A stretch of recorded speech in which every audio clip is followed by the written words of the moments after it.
ouais, ça c'est un cas. Ça s'appelle un cas de Momoun, ça. Ça, c'est un cas de Momoun? Ouais, puis là, j'ai rien rentré, fait que c'est à toi le choix. OK, là, j'ai le choix. Hein. Là, tu peux prendre les jaunes, les rouges ou les blanches, si tu veux.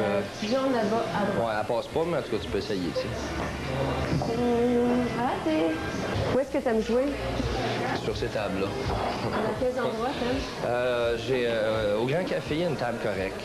Au Nu Magique, j'aime bien jouer là-bas, la table est correcte. Juste en face ici, il y a Snack and Blues, et puis ça, c'est extraordinaire là-bas. C'est le seul bar, je pense, de la ville de Montréal qui se tient une table équilibrée, mais vraiment équilibrée. Les joueurs, c'est tous des bons joueurs, c'est tous des calices de baguettes vissées. Quand les gens arrivent et ils vissent leurs baguettes, c'est parce que c'est des vrais joueurs, bien souvent, là, à part les frimeurs. Là. Quand t'es fourré, là, ce que tu fais, c'est que tu fais le gros pro spectaculaire, tu cales une shot complètement invraisemblable que tu as une chance sur 100 de faire. Elle, sur le kiss de elle, va rebondir puis va rentrer elle. Oh! Si jamais je fais ça, moi, je me paye 4 bières.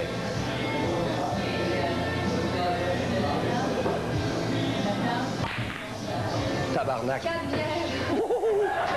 C'est vrai que tu as déjà gagné bien de l'argent en gageant au pot? Non, pas gagné bien de l'argent, j'ai juste évité de perdre bien de l'argent. C'est parce que là, je fais des salles de spectacle puis je suis payé correct. C'est cool, mais quand tu joues dans un bar, tu es payé 75$ par soir. Puis quand, comme moi, ben, tu prends un verre ou deux, tu as un bar bill de 50 à la fin de la soirée. Parce que tu sais que tu joues de 8 h du soir jusqu'à 3 h du matin, tu joues une grosse période de temps. Fait que finalement, il te reste à peu près 15$ sur ta paye à chaque soir. Puis quand arrive le loyer, c'est angoissant.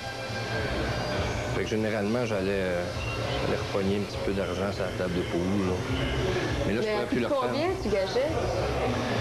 Ben, j'aime pas ça dire ça en ondes, parce que j'ai de l'air d'un Christy d'escroc, mais faut que tu gages 2$. 1$, 2$. Tu gageais pas. Un peu.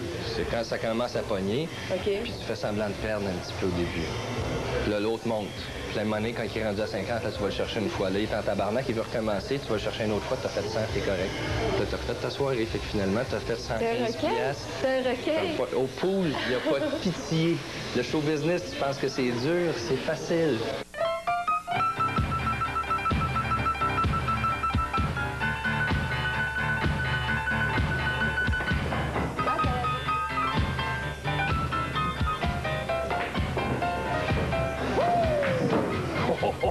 Ça m'a fait clencher, c'est intelligent, ça.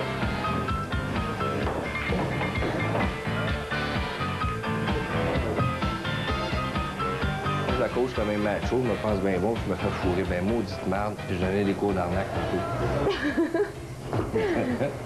Laisse faire la main, ici. Le French, les deux joues.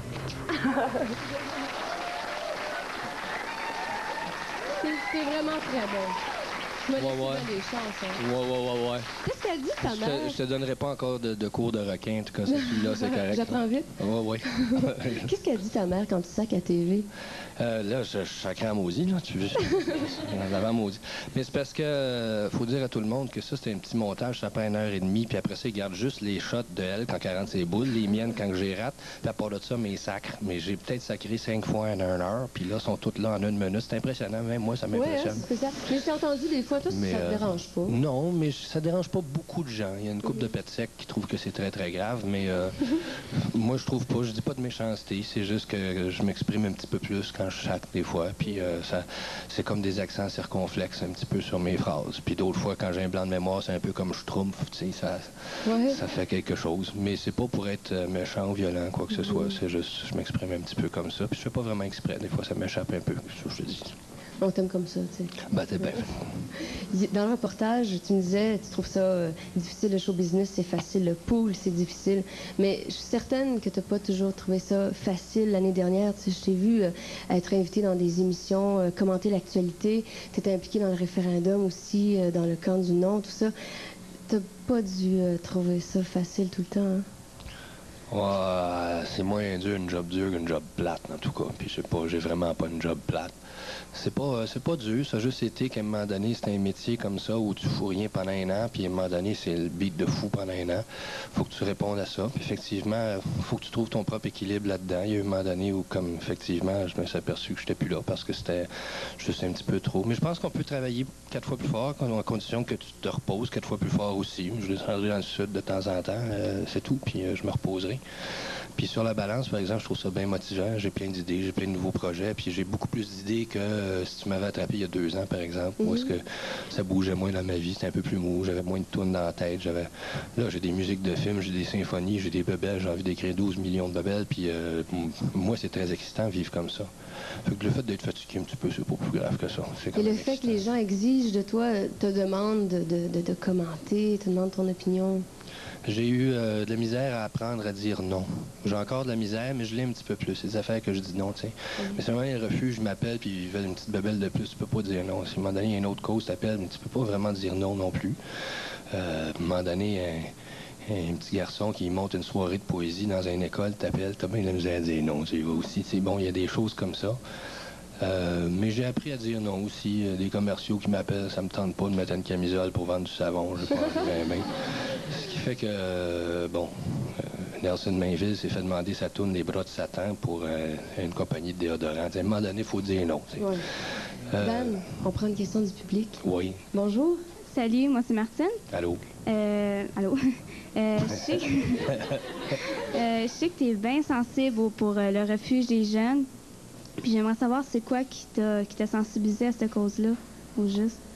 Moi, je suis quelqu'un, si j'étais vraiment généreux, je m'occuperais de la Somalie ou des affaires qui sont beaucoup plus importantes que mon petit nombril.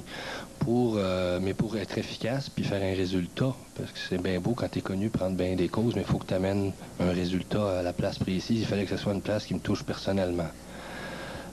Moi, j'ai perdu un petit frère à un moment donné. J'ai bombé, moi aussi, pas mal, un petit peu dans les rues. Moi, c'était pas dur pour moi, parce que je faisais de la musique, puis c'était correct, je m'organisais tout le temps. Sauf qu'il y a beaucoup de jeunes là-bas que je les ai déjà vus quelque part ailleurs aussi.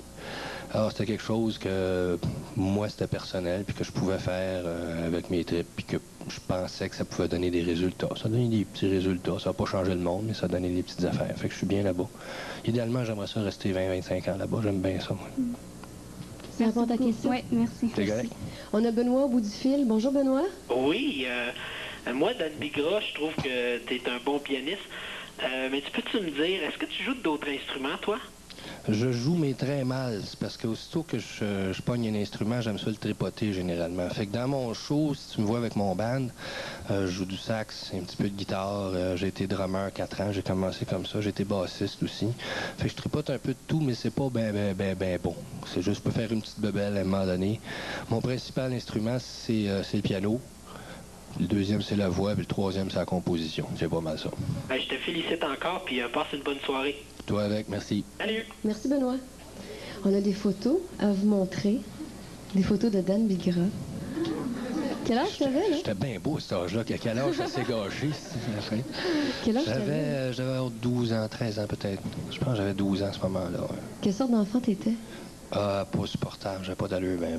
C'est vrai? Mais j'étais pas bien. C'est pas que j'étais malheureux, mais je m'emmerdais. J'ai commencé à avoir du fun quand j'ai vraiment fait de la musique et puis tout ça. Là, j'étais encore à l'école, je me faisais assez chier à l'école. Moi, j'étais pas T'aimais bien. pas ça? Non, mon frère aimait ça. Mon frère a réussi dans ce style de bague-là. Il a été gars, ça, si j'avais de la mauvaise humeur, Là, t'as quel âge, rien qu'un peu. Beau chapeau, hein? Dans le même temps, à peu près, je pense que... Ouais. Mais non, j'étais grognon dans ce temps-là, puis j'étais pas vraiment à ma place. Fait que c'était toujours un petit peu une corvée. Tout était une corvée dans la vie. T'es allé à l'école, me lever le matin, tout ça. Okay. Alors que là, il n'y a rien qui est une corvée. Je me lève, puis j'écris une toune, puis je la C'est ce que chante, t'aimes. puis ben oui, là, c'est pas pareil du tout, là. Mais On a c'était une donc autre bien beau. photo. Ça me surprend ici. Oh, Dan Bigra. Bon. Ouais, c'est pas dans la farine, là. Attends, on voit-tu, Qu'est-ce là? que tu Non, OK, fais, c'est là? correct.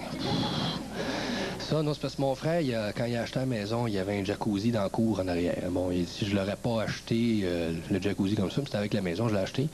Ce qui fait qu'à Noël, puis de temps en temps, mois de janvier, février, il ouvre le jacuzzi. Fait que là, t'as de l'eau chaude, tu te baignes là-dedans, puis tu te mets une tuque sur la tête, puis tu regardes descendre des skieurs. C'est bien le fun. Moi, t'as trop chaud, tu vas te rouler dans la neige. Puis ce qui fait que si jamais, à un moment donné, c'était le lendemain de Noël, puis le lendemain de Noël, des fois, t'as pris un petit coup, puis t'es un petit peu magané. On va faire ça 2-3 fois, t'es plus magané. Ça réveille, hein? Ah ouais. On va prendre un autre appel. Il y a Véronique au bout du fil. Bonjour, Véronique. Bonjour. Bonjour. Quelle est ta question pour Dan? J'aimerais ça savoir, c'est quoi la chanson qui te fait le plus vibrer? Je vais te dire, c'est mon palmarès, mon top 10 il bouge beaucoup dans ma tête. Ces temps-ci, j'aime bien ça chanter, celle que je viens juste de chanter. Pourquoi tu veux? Je trouve que c'est une tune qui me ressemble, même si c'est pas moi qui ai écrit le texte, c'est mon